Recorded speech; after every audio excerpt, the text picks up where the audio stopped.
네, 하나님의 은혜가 여러분 모두에게 함께하기를 축복합니다. 이 땅에 사는 모든 식물들은 하늘에서 내는 비를 머금고 싹을 내고 뿌리를 땅에 받고 푸르르게 자라게 됩니다. 또 돌아가는 모든 기계들은 기름이 있어야 그게 잘 돌아가고 원활하게 됩니다. 여러분, 자동차를 우리가 운전하고 가지만은 바퀴가 돌아가지만 사실 엔진 안에 계속 시린도가 폭발을 하는데 기름이 그 안에 있고요, 기아가 있는데 기아가 돌아가는데 1단, 2단, 3단, 4단 할 때에 기름이 그 안에 오일 기호가 있습니다. 식물도 기계도 다 마찬가지고 사람도 마찬가지예요. 사람도 우리 몸의 관절에도 다 물렁뼈가 있고 움직이게 하는 것이 있는 것처럼 여러분, 우리 심령도 하나님의 은혜가 있을 때에 평안하고 건강한 사람이 되는 줄로 믿습니다. 하나님의 성령께서 여러분을 붙들어 주시고 만져주시고 치료하시기를 예수님 이름으로 축복합니다. 저는 지난 4월 21일 부활절을 지내고 그 다음에 계속해서 예수님의 부활의 역사적 사실에 대해서, 그리고 예수님의 부활이 우리와 무슨 관계가 있는지에 대해서 5주 동안 지난주까지 연속으로 말씀을 전했습니다. 오늘은 성령 강림절입니다. 오늘부터는 성령에 대해서 몇 주간 동안 하나님 인도하시는 대로 전하려고 합니다. 예수님이 십자가의 죽으심과 부활이 성경에 이언된 말씀의 성취이듯이 성령의 강림하심도 구약에 이언된 말씀의 성취인 것입니다. 예수님의 탄생과 생애, 십자가의 죽으심과 부활, 승천, 그리고 성령의 강림하심은 하나님이 약속하신 언약의 그 일지선상에 있는 것을 보게 돼요. 우리가 성경을 공부하다가 보면, 연구하다가 보면 모든 것이 다 일목요연하게 하나님의 말씀과 예언과 약속을 따라서 이루어진 구속사건이라는 것을 알게 되고, 우리가 받은 구원의 은혜가 이게 우연히 어쩌다 이루어진 것이 아니라 하나님의 경륜과 예정 가운데 이루어진 것에 대해서 감탄하고 찬양하지 않을 수가 없는 것입니다. 예수님이 십자가에 죽으시고 사흘 만에 부활하셨습니다. 부활하신 예수님은 40일 동안 제자들에게 당신을 나타내 보이셨다가 또 제자들과 많은 사람들이 보는 가운데 500여 명이 보이는 가운데 주님은 하늘로 승천하셨습니다. 예수님이 승천하시면서 무슨 말씀을 하셨죠? 사도행전 1장 4절 말씀에 보니까 이렇게 말씀하는 내용이 나옵니다. 사도와 함께 모이사 그들에게 분부하여 이르시되 예루살렘을 떠나지 말고 내게서 들은 바 저를 따라서 한번 해주세요. 아버지께서 약속하신 것을 기다리라. 예수님은 승천하시면서 아버지의 약속을 기다리라 예루살렘에서 말씀하셨습니다. 승천하신 지 열흘이 지났습니다. 그리고 예수님이 십자가에 죽으신 지 50일째가 되었고 오순절이 되었습니다. 오순절이라고 하는 말은 50일째라는 말이에요. 우리가 6월 상순, 준순, 하순 할 때 그 순은 열흘을 말하잖아요. 사순절 그러면 40일이고 오순절 그러면 50일을 말하는 거죠. 그럼 무엇으로부터 50일째를 말합니까? 6월절로부터 50일째를 말하는 거예요. 예수님은 6월절 어린 양으로 하나님께 바쳐졌습니다. 그리고 부활했습니다. 40일 동안 세상에 자기를 나타내시고 승천하셨습니다. 그리고 열흘로 오순절이 되었습니다. 이날에 무슨 일이 일어났습니까? 역사의 물결을 바꾸어 놓는 엄청나고 놀라운 사건이 일어났습니다. 예수께서 말씀하신 오직 성령이 너희에게 임하시면 이라고 하는 그 말씀이 마가의 다락방에 모여있던 120명의 제자들에게 동시에 임한 것입니다. 그것은 얼마 동안 마음을 뜨겁게 하는 그런 변화가 아니라 인간의 노력으로는 불가능한 본질적이고도 새로운 변화였습니다. 여러분, 이 세상에서 제일로 어려운 게 뭔고 하면은 태산을 옮기는 게 어려운 게 아니에요.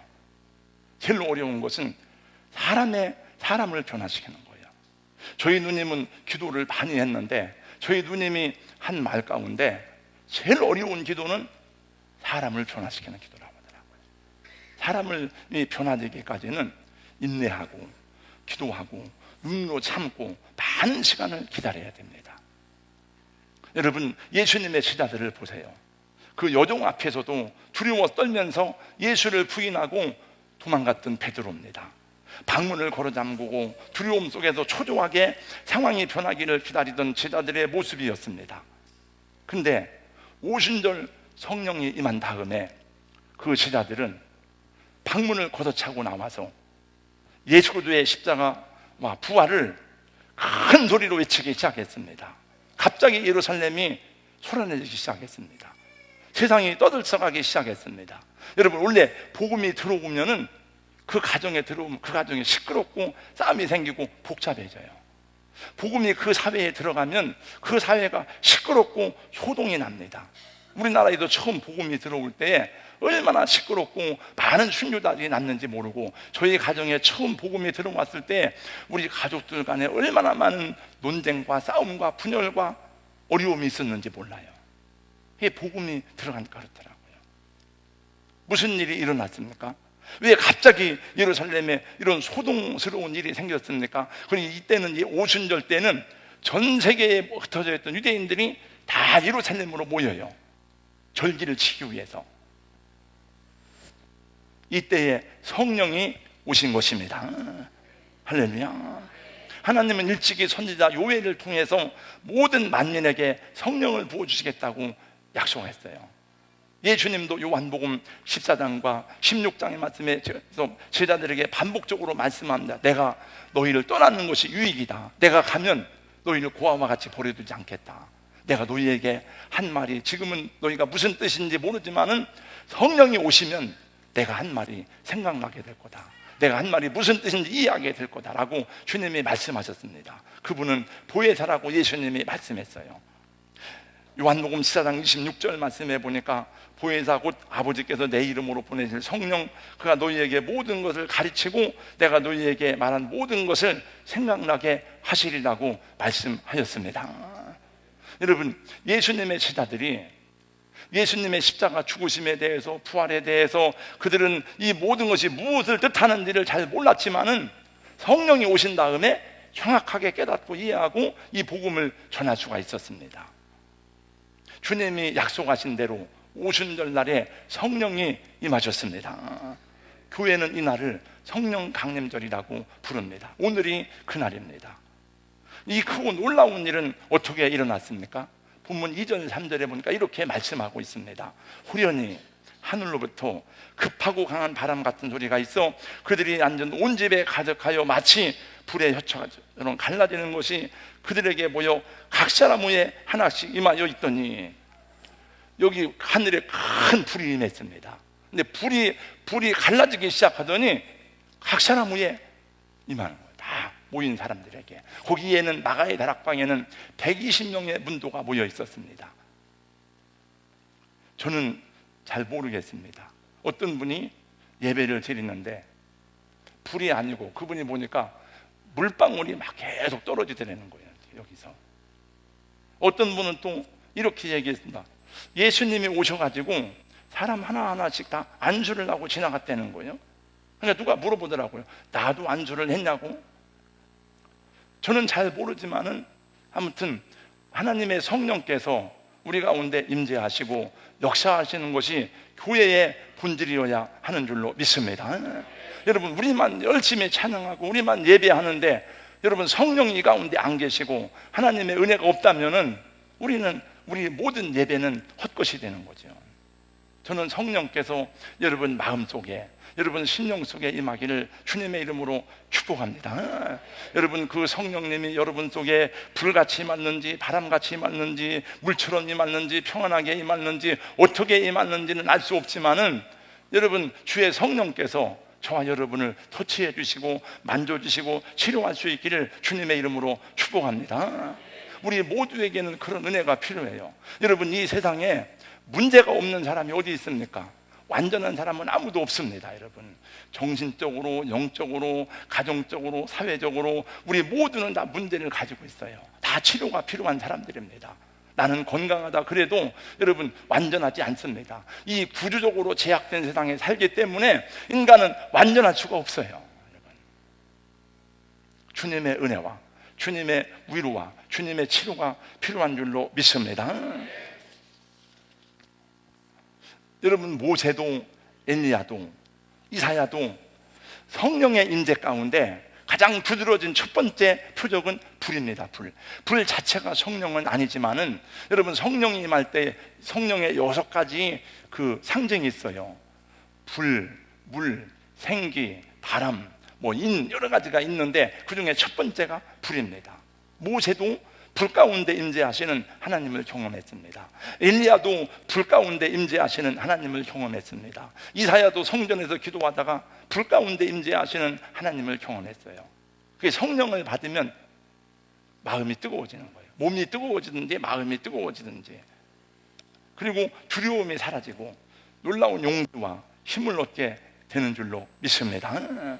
저는 여러분들이 예배 중에 찬송하다가 말씀 듣다가 기도하다가 이 놀라운 시험들이 일어나기를 주님의 이름으로 간절히 소원합니다.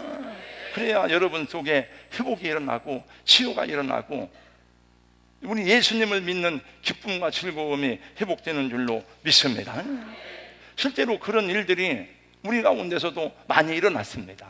그러나 더 성령 충만한 교회가 된다면 더 많은 표적과 기사가 주님의 이름으로 임할 때에 우리는 더 기쁨으로 충만하게 신앙생활을 하게 되는 줄로 믿습니다. 그리고 그 뜨거워진 가슴이 우리를 사랑할 수 없는 사랑까지도 사랑하게 만들고, 참고 인내하기 어려운 환경 속에서도 참고 인내하게 만들고, 그래서 가정 회복이 이루어지고 여러분, 형제 간의 회복이 이루어지고 하나님의 뜻이 이루어지게 되는 것입니다. 사실 여러분, 기독교는 우리가 이론의 종교가 아니에요. 기독교 마냥 시험이 많은 종교가 어디 있습니까? 물론 우리는 당연히 성경을 통해서 우리의 구원에 대한 기초적인 이론을 정립해야 되지만은 그것으로만이 아닙니다. 우리 머리로만 예수를 믿는 게 아니고, 입으로만 주여 주여 하는 것이 아니고, 여러분, 우리 속에 하나님의 임할 때에 우리 뜨거운 가슴을 가지고 주님을 찬양하고 하나님을 경배하며 예배하는 은혜가 임하게 되고, 주님을 위해서 어떤 헌신이라도 우리가 아깝지 않게 드릴 수 있는 믿음을 갖게 되는 줄로 믿습니다. 여러분, 아브라함은 자기 아들을 바쳐도 아깝지 않은 그런 하나님이었어요. 그걸 경험해야 돼요. 여러분, 저는 이번 주에 제가 이런 신문 기사를 봤습니다. 제가 송도 가나안교회 김의택 목사님이라고 있는데 제가 그 교회를 한번 가본 적이 있습니다. 근데 그 목사님의 과거 행적은 잘 몰라요. 근데 성령이 강하게 역사하는 그런 교회인데, 그 목사님이 전에 담임 목회자로 부임을 했는데 인천의 어느 교회에 계속 싸우는 거예요. 막 싸우고. 근데 어느 날 우리 교회에 성령님이 안 계시구나. 주님한테 너희 성령이 떠났다. 자기가 근데 싸우다가 결국은 어떤 결론을 내렸는가 하면은 두 편 가는 사람들한테 30을 지불하고 나가라. 있는 사람은 그냥 예배당에 있고. 자기는 그래서 됐더니 자기를 따르는 장로님들하고 몇 사람이 목사님 30억 가지고 나가서 개척합시다. 난 이론도 안 받겠습니다. 그리고 그냥 나왔어요. 목사님, 가까운 곳에 교회 개척하고 따라가냐? 절대로 따라오지 마세요. 나는 안 하겠습니다. 그리고 1시간 넘게 떨어진 송도에 가서 교회를 개척했는데 그 송도 가나안교회예요. 그게. 여러분, 우리 성가대의 자리가 많이 폈잖아요. 만약에 오늘 성가대 빈 분들에게 만약에 오늘 내가 성가대에 참석을 안 하면은 내가 1억 원 손해를 본다 그러면 그 사람이 성가대 1억 손해를 보더라도 참석할까요? 안 할까요? 안 할 겁니다. 아마. 그냥 헌신하지만 바쁜 일이 있으니까 누구 결혼식 그래서 빠지면은 하나님도 똑같아. 구원은 거저 받은 하나님의 은혜지만은 여러분, 성령의 충만함, 성령의 역사, 능력, 기적들은 우리의 헌신과 우리 믿음의 비례가 되는 것을 알아야 돼요. 그렇잖아요. 그리고 솔직히 얘기하면 어떤 누구라도 성가대 지휘자라도 막 야단을 쳐야 돼. 나 이거 못하겠습니다. 막 그냥 때려쳐야 돼. 이렇게 안 합니다. 이렇게 하면. 네. 그래야 됩니다, 여러분. 제가 이번에 사실은 제가 섬기던 교회에 가서 목사님을 만났어요. 은좌교회 오이용 목사님이라고 이제 그 후에 교회 개척할 때 같이 개척을 했고 결혼을 하고 거기서 우리 경환이를 낳고 그랬는데, 사실은 저도 열심히 했지만은 제 아내가 결혼을 하고 제가 이제 24살 때부터 거기서 전도사 생활을 했는데, 성가대 취직을 하게 됐어요. 이제 그 교회에서 처음으로 칸타타를 하게 됐는데 시간을 안 지키는 거예요. 이제 그러니까 저도 잘 기억을 못한 제 아내가 더라고요. 그래서 안 합니다. 나 이런 건 처음 봤습니다. 그러고 안 했어요. 그 다음에 사람들이 와서 깜짝 놀란 거예요. 그걸 어떻게 해야 되는가. 그래가지고 전도사 사모가 싸납다고 소문이 났어요. 이제 근데 성가대 칸타타는 제대로 했습니다. 근데 목사님이 그러더라고요. 근데 교회가 어려워서 내가 잘 못해줘서 미안해 하는데, 사실 그때 제가 거기 있다가 그 목사님 딸이 그때 수련회 가서 죽은 사건이 있어요. 뭐 얘기하다 그 얘기는 하지 말아야 되는데 하다가 그 얘기 했더니 또 사모님이 막 오는데, 그 아들이 오재호 목사인데 아들이 목회를 하는데 잘해요. 정말 잘해. 학생 청년들이 그렇게 많은 애들하고 그 종진대학원 나오고 그렇게 해가지고 하는데, 그래서 감사하다 하는 생각을 했습니다. 여러분, 우리나라에 들어온 탈북자들이 많이 있습니다. 근데 그들 중에 상당수가 교회를 통해서 예수님을 믿고 정착하는 사람이 많아요. 근데 탈북 여성들 가운데 1호 박사가 있어요. 1호 여성 박사가 있는데 여러분 아실 거예요. 아마 이애란 씨라고, 평양 출신입니다. 어느 날 한 번도 보지 못한 한국에 있다는 할머니의 편지를 받은 거예요. 자기 아버지에게 보낸 거예요. 지금까지 북한에 홀로 떨어진 너를 지켜주신 하나님께 감사드린다. 나는 너희들을 만나기 위해서 매일 새벽 4시부터 눈물로 기도한다. 이 가족들은 반동문자로 물려가지고 양강도 삼수군 관동이라는 곳에 유배되어서 말할 수 없는 고통스러운 생활을 하고 있는데, 할머니의 편지를 받았을 때에 너무나 당황스럽고 황당했습니다. 이게 뭔가? 뭔 하나님이 우리를 지켜주는 건가? 무슨 눈물로 기도한다는 게 무엇인가? 우리가 이렇게 반동문자로 몰려서 다 가족들이 고생을 하는 거야. 근데 1997년 9명의 가족들이 기적적으로 구출이 됐어요. 그 할머니의 기도가 47년 만에 응답되어서 손자 손녀들까지 다 구출해낸 거예요. 근데 이해란 씨는, 여러분 동영상 틀으면은 이해란 씨 간증이 지금 나와요. 이해란 씨는 말하기를, 이사야 43장 1절로 3절의 말씀은 우리 가족을 위한 구원의 드라마였습니다. 이렇게 간증해요. 이해란 씨는 그때 탈북해서 이화여자대학교 식품영양학과를 졸업하고 박사과정을 마치고 지금은 YBM 어학원 국제지도자 양성 장학회 간사로 일하면서 탈북시대 학생들을 위해서 일하면서 북한에 복음을 전하는 일을 하고 있습니다. 그래서 이해란 씨 말하기를, 내 생애에 성령이 오셨다는 거예요. 그래서 우리 가정에 이렇게 놀라운 변화가 일어났다는 그 얘기를, 간증을 유튜브에서 여러분 들을 수 있습니다. 여러분, 우리 인생에 성령이 오셔야 되는 줄로 믿습니다. 모든 우리는 다, 여러분 여기 있는 분들은 거의 대부분은 다 예수님 용접하고 구원받은 하나님의 자녀가 되었어요. 하나님의 자녀들은 자녀들이 갖는 모든 당위성 가운데 하나는 성령 충만한 사람이 되어야 하는 것입니다. 정말 성령 충만하지 않고는 이 시대의 믿음으로 살기가 너무나 어려워. 성령 충만이 뭐냐? 성령 충만이란 것은 성령님이라고 하는 인격과 나라고 하는 인격 사이에 맺어지는 관계입니다. 여러분, 우리 가정에도 남편과 아내, 부모와 자식 관계가 있잖아요.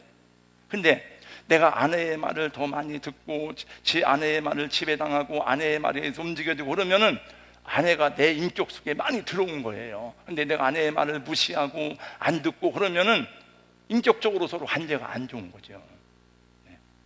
성령 충만이라는 것은 성령님 때 성령님을 내 안에 모셔드려서 성령님의 뜻과 성령님의 인도하심에 순종하는 걸 말하는 겁니다. 그러려면 나는 내 것을 더 내려놔야 돼요. 주일날 성령님, 이런 일이 있는데 제가 주일날 빠져도 될까요? 물어보시면 안 돼. 그러면 근데 내가 그 말을 무시하고 하면 그건 내가 성령을 거스리는 거 되는 거예요. 그분은 우리 인격 속에 오셔서 우리를 새롭게 하고 변화시키고 우리 안에 당신의 뜻을 이루시기를 원하시는 하나님이십니다. 여러분, 제자들을 보세요. 다 걱정, 두려움에 빠져가지고 이제 그랬을 때였지만 성령이 그들 가운데 임하자 담대하게 나가서 복음을 전했습니다. 그들은 사람보다 하나님을 더 두려워했습니다. 옛날엔 사람 때문에 눈치 보고 사람 때문에 여러 가지 두려워하고 숨었는데 베드로가 복음 전하다가 관원들이 갔다가 매를 때리고 그리고 그 다음에 너희는 예수의 이름으로 말하지 말라고 하니까 여러분, 베드로가 뭐라고 말합니까? 우리가 사람 말보다 하나님 말을 듣는 것이 옳지 않은, 이렇게 말해요. 그래서 그들이 막 이렇게 뜨겁게 복음을 전하고 그들의 입에서 다른 언어들이 나왔습니다. 복음을 전하도록 하기 위해서. 그러니까 사람들이 보고서 하는 말이, 야, 저 무슨 술을 먹었을까? 무슨 술을 먹어서 저렇게 저들이 할까? 우리가 알지 못하는 새로운 술이 있는가? 성경에 보래요. 야, 새 술에 취했구나 그래요. 여러분, 그들은 술 취한 것이 아닙니다. 술 취하는 것과 성령 충만한 것은 전혀 다르지만은 현상적으로는 서로 비슷해요. 술 취한 사람의 첫 번째 특징 가운데 하나는 말이 많아지는 거 말이에요. 한 말 또 하고 한 말 또 하고 계속 한 말 또 하고. 평소에 품었던 생각이나 감정이나 이런 것들을 술 기운을 통해서 막 쏴내는 거예요. 이렇게. 목사님, 술도 안 먹으면 어떻게 그걸 아세요? 저도 예수 믿기 전에는 한때였지만 술을 먹어보았습니다. 우리가 예수 믿고 성령 충만하면 할 말이 많아져요. 사람들 만나면 즐거우니까 말하고 싶고, 기도하느라고 말을 많이 하게 되고, 전도하느라고 말을 많이 하게 되고. 저는 원래 충청도 사람이라 말이 빠른 사람이 아니에요. 제가 지금은 여러분들이 알아듣게 하려고 자꾸 좀 늦게 노력하지만은 굉장히 제가 막 열심히 열정적으로 말을 빠르게 하게 됐어요. 그러니까 세상 사람들이 하는 말 중에 예수쟁이들이 말이 많다고 그래요. 근데 그 말은 맞는 말이에요. 복음 전하고 말하느라고. 뭐 말 많은 게 잘못된 건 아니잖아요. 술 취하면 겁이 없어집니다, 여러분. 술 취하면 때려도 잘 아픈 줄 모르고 큰 소리 치고 다녀요. 두려움을 잊어버려요. 성령 충만하면 여러분, 두려움이 사라지고 소극적인 사람이 적극적인 사람이 됩니다. 사람을 두려워하지 않게 됩니다. 담대해집니다. 조금 가난하다고, 조금 약하다고 누구에게 비굴해지지 않습니다. 걱정 근심하며 한숨 쉬는 대신에 기도하고 감사하고 찬양합니다. 저는 원래 소심 A형 내성적인 사람이에요. 저는 원래 말을 않는 사람이에요. 소심하고 내성적이고. 그러나 제가 여러분, 예수님을 믿고 나서부터 사람들 앞에 나서서 용기 있게 말하게 되었습니다. 저는 사람들하고 대화하고 교제하는 것을 좋아합니다. 또 누구하고든지 잘 어울릴 줄 아는 사람이 되고, 저는 모든 생각을 긍정적으로 생각하는 습관을 가지게 되었어요. 무엇을 하든지 저는 열심히 합니다. 저는 예배만 열심히 드리는 게 아니고 새벽에 여러분 보세요. 기도하는 것도 저는 정말 무릎 꿇고 막 열심히 기도해요. 저 운동하는 것도 저는 대충 안 합니다. 막 열심히 합니다. 운동하면 이겨야 되잖아요. 할렐루야. 네. 사실 주일날이 아니었더라면 오늘 새벽에 세네갈하고 한 축구하는 것도 봤을 텐데 못 보고 다 예배 끝나고 가서 보니까, 야, 연장전까지 가가지고 그 페널티킥으로 이겼더라고요. 다 대단하죠. 막 박수를 보내고 싶어. 그 현장이 없지만, 야, 잘한다. 우리 대한민국 아들들이 잘한다. 막. 지난 한 주간도 사실 회의하고 사람 만나고 병자 위해서 기도해주고 상담하고, 제가 뭐 여러 가지 상담을 했어요. 또 막 원치 않게도 막 바쁘게 돌아다녔어요. 이렇게. 술 취한 사람의 특징 가운데 하나는 걱정 근심을 잊어버려요. 걱정 근심이 많으니까 술을 먹는 거예요. 잃어버리려고. 그 집에 아내는 내일 아침에 끼니가 떨어져가지고 걱정인데 저 양반은 술 먹고 세월 가는 줄도 모르고 저렇게 노래나만 부르고 다니는데 저 별은 나의 별, 저 별은 너의 별. 성령 충만한 사람도 그래요. 삶이 피곤하고 힘들지만 세상이 주지 못하는 평화와 기쁨을 갖게 되는 것입니다. 걱정, 근심을 주님께 맡겨버리고 기도하는 거예요, 여러분. 걱정하지 말고 여러분 기도할 수 있기를 주님의 이름으로 축복합니다. 높은 산이 거친 들이 다 같이요. 조막이나 궁궐이나 내 주 예수 오신 곳이 그 어디나 하늘나라 할렐루야 찬양하세 내 모든 죄 사함받고 주 예수와 동행하니 그 어디나 하늘나라.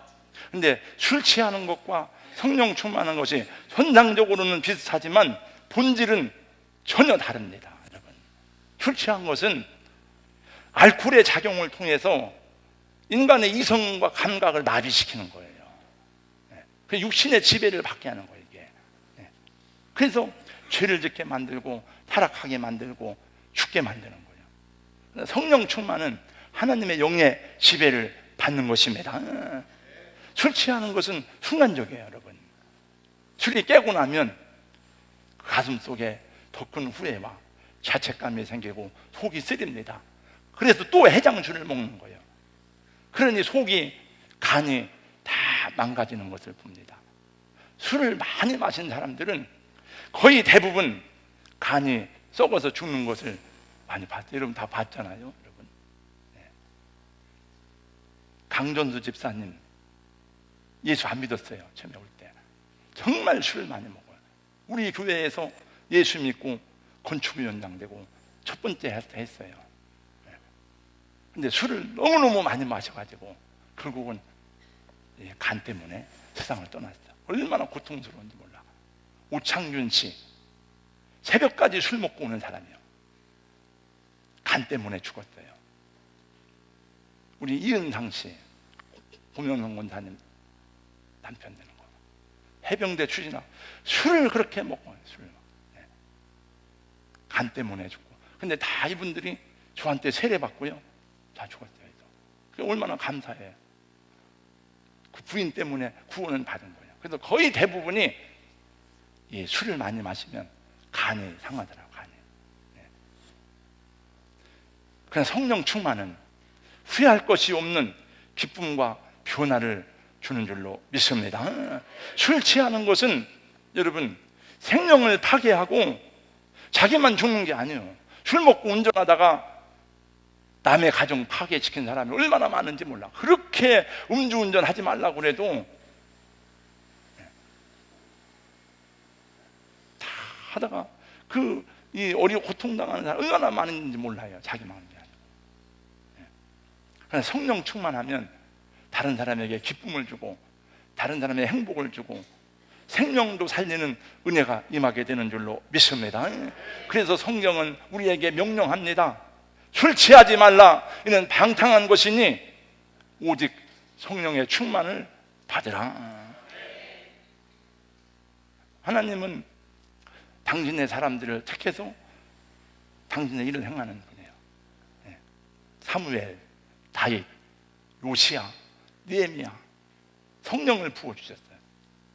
고기 잡던 어부 베드로와 요한을 사용하시고 교회를 핍박하고 박해하던 사울에게 성령을 부어주셔서 당신의 종으로 삼았어요.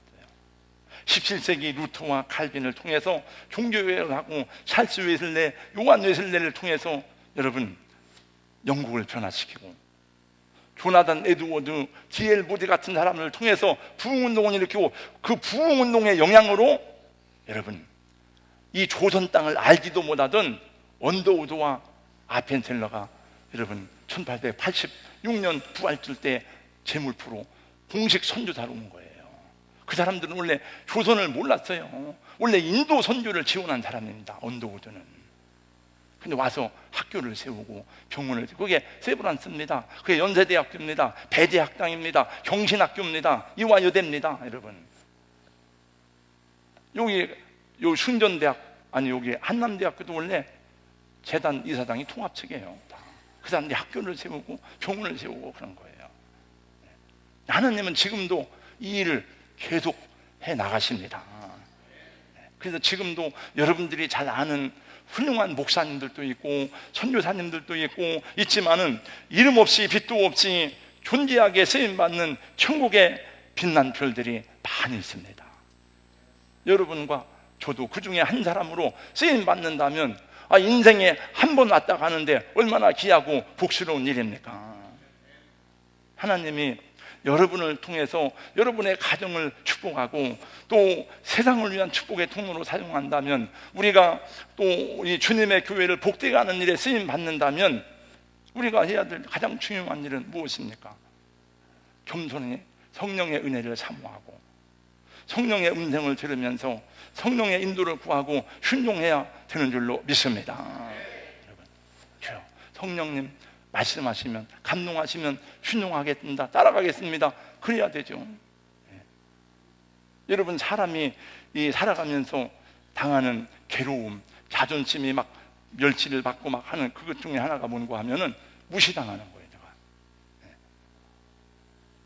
그냥 내가 차 타고 가다가 누가 나를 막 욕하고 무시하면은 더러운 놈 같아, 나도 욕하고 하면 그만이에요. 그러나 여러분, 내 아내에게 막 무시를 당하면, 내 자식에게 무시를 당하면, 그러면 그건 막 견딜 수 없고 자존심이 상하지고, 여러분이 목사인 저를 막 무시하면 제가 어떻게 얼마나 힘들겠습니까? 제가 여러분을 무시하면 여러분 얼마나 여러분 마음이 상하고 괴롭겠습니까? 그런데 성령님은 우리에게 너무 많이 무시를 당해요. 내가 무슨 행동을 하다가도 옆에 권사님이 있으면 행동 조심하잖아요. 옆에 목사님이 있으면, 아버지가 계시면 말도 가려서 하잖아요. 성령님이 항상, 원래 성령님이 파라볼레, 보혜사, 곁에 서답니다. 곁에 도와주다. 근데 늘 우리가 무시하고 살아고 생각 안 하고 자기 감정대로. 그 성경은 뭐라고 합니까? 너희는 성령을 소멸하지 말아라. 너희는 성령을 근심하게 하지 말라. 우리는 그분이 우리를 사랑하고 우리를 사모하고 도와주기 원하는데도 그분을 사랑하지도 않아. 그분에게 기도하지도 않아. 그분에게 요청하지도 않아. 성령님이 탄식하고 슬퍼하는 거예요. 우리가 받을 복을 못 받는 거예요. 여러분, 성령님은 저와 여러분을 예수 믿고 거듭나게 하신 분입니다. 성령님이 땅에 교회를 세우시고 교회를 운행하시는 분이십니다. 그래서 성경의 계시록 마지막 부분에 보면 전부 다 7번 나와요. 너희는 성령이 교회들에게 하시는 말씀을 들을지어다. 저와 여러분들이 성령의 사람이 되기를 주님의 이름으로 축원합니다. 만약에 제가 성령 충만하다면 저는 지금보다 목양 사역을 훨씬 더 효과적으로 능력 있게 감당할 수 있을 거예요. 아마 우리 장로님, 권사님들이 성령으로 충만하면 우리 교회는 더 놀라운 변화를 경험하게 될 줄로 믿습니다. 뿐만이 아니에요. 그래서 나로 하여금 교회 일 잘하라고, 교회 부흥시키라, 그것만이 아닙니다. 여러분, 이 세상에서도 영향력 있는 리더로 살아가게 하는 줄로 믿습니다. 하나님이 말씀했잖아요. 내가 너를 머리가 되게 할지언정 꼬리가 되지 않게 하겠다. 근데 그 조건이 있어요. 네가 내 말을 청종하고 삼가 듣고 행하면. 우리는 그 주님이 우리에게 주시는 명령은, 분부함은 그냥 떼버리고 축복만 생각하면 안 되죠. 오늘 말씀하십니다. 말세에 내가 내 영을 모든 육체에 부어주리니 너희 자녀들은 일어날 것이요 너희 젊은이들은 환상을 보고 너희 늙은이들은 꿈을 꾸리라. 여러분, 제가 봤어요. 이게 무슨 뜻인가? 환상, 이혼, 꿈이 뭔가 똑같은 거예요. 여러분, 환상과 이혼과 꿈은 다 같은 겁니다. 그러므로 여러분의 환경에 대해서 낙심하거나 실망하지 마세요. 우리 청년들은 말씀 안에서 환상과 비전을 볼 수 있기를 주님의 이름으로 축원합니다. 보니까 여기 성경에 너희 늙은이들은 꿈을 꾸리라 그랬잖아요. 그건 잠잠해서 꾸는 꿈을 말하는 게 아니에요. 비전을 가지라는 거예요. 나이가 많이 드신 분들도 성령의 능력을 힘입어서 꿈을 꾸며 나아가는 믿음의 사람이 되고 할 일이 있다는 것입니다. 몸이 아프고 병든 분들은 나를 치료하여 주옵소서. 믿음으로 기도할 수 있기를 주님의 이름으로 축복합니다. 제가 간절해야 될 게 아니고 평생 그 사람이 간절해야 되죠. 목사님 죽겠습니다. 기도해 주세요. 본인들이 간절해야 되는데 내가 나 혼자 간절한 것 같아요. 보니까 내가 그래서 얘기했어요. 집사님, 매 주일마다 1,000원이 있든지 10,000원이 있든지 감사금을 쓰세요. 여기다가 하나님 내 병을 고쳐주세요. 쓰고 내가 기도하겠습니다. 안 해요.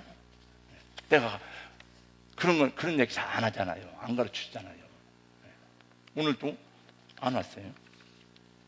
우리 또 결혼식 있다고. 결혼식은 가야 되겠지만은 나 혼자 간절해가지고 저는 여기 노트에다가 제가 기도 노트 안 갔지만 다 씁니다. 여러분들이 한 거에 대해서.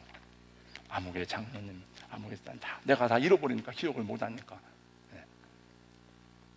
근데 잘 순종 안 해요. 이렇게 성령을 근심되게 하지 마시고. 여러분, 성령님은, 예수님은 부활 승천하시고 지금 이 땅에 안 계세요. 실제로 우리를 도와주시고 우리와 함께 하시고 우리와 역사하시고 우리가 알게 모르게 우리를 붙들어주는 분은 성령님이십니다. 여러분, 저도 여러분도 우리가 모르는 사이에 죽음의 위기를 얼마나 넘겼었는지 잘 몰라요. 우리는 그러나 다 여러분 눈에 안 보이는 곳에서 하나님이 역사하시고 일하신다는 것을 기억하고 성령님께 의탁하는 그런 믿음을 가질 수 있는 저와 여러분 되기를 주님의 이름으로 축복합니다. 우리 찬송하겠습니다.